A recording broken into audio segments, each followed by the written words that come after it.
I'm a wasp. We're taught to sort of push all our emotions deep down inside and pretend everything's great. But it's nice to actually kind of relate to somebody on that and talk about something other than this mishigas. Well, I think when you meet someone who's had a loss, you have two options. One is to say, I'm sorry for your loss, which is a perfectly lovely thing to do. But if you can share your experience, then they're not alone.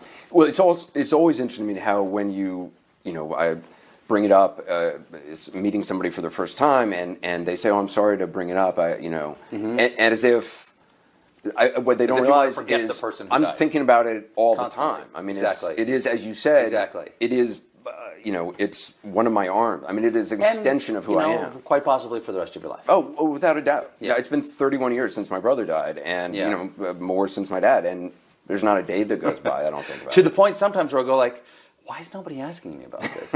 Honest to God, like my brother's died 45 years ago, and sometimes I go like, how come nobody's asking me about Paul?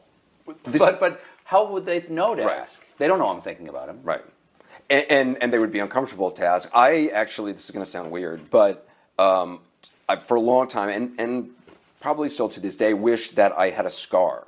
I wish I had like a scar. Harry Potter. Yeah, no, like more like a mean. Bond villain, like running down my face. That's unavoidable for people to see because it would just be a silent signal to everybody I meet that I'm not the person I was meant to be, or I'm not the person that I started out being. But you're entirely the person you were meant to be.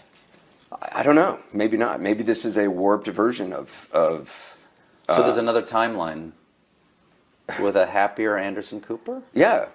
Oh. I mean, no. I mean, there's not. It doesn't exist an alternate universe. But yes, I guess. I guess that's what I mean about like. But that's your fate. My experience. That is your my experience, and for example of my mother, right. and from what I read and experience of my particular faith, extremely imperfectly, admittedly, is that there isn't another timeline, and this is it. And the bravest thing you can do is to accept with gratitude the world as it is, and then, as Gandalf says, so do all people who are in such times. You told an interviewer that you have learned to, in your words, love the thing that I most wish had not happened.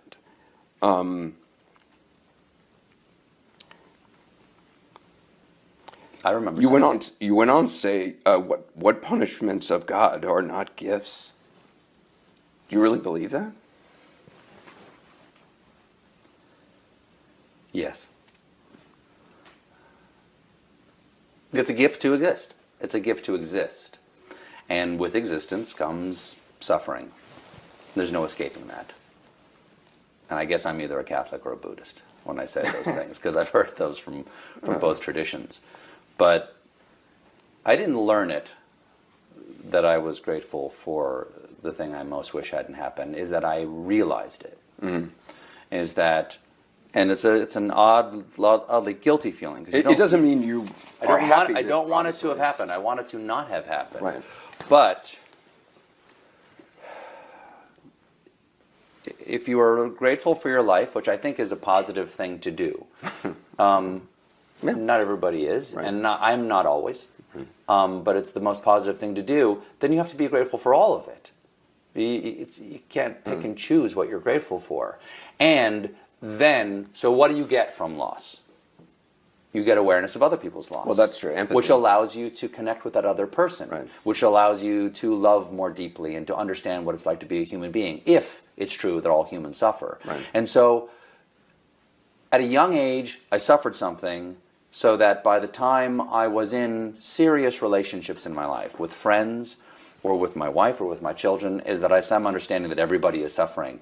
And however imperfectly, acknowledge their suffering and to connect with them and to love them in a deep way that not only accepts that all of us suffer, but also then makes you grateful for the fact that you have suffered, so that you can know that about other people. And that's what I mean. It's about the fullness of your humanity. Mm-hmm. What's the point of being here and being human if you can't be the most human you can be? I'm not saying best, because you're going to be a bad person and a most human.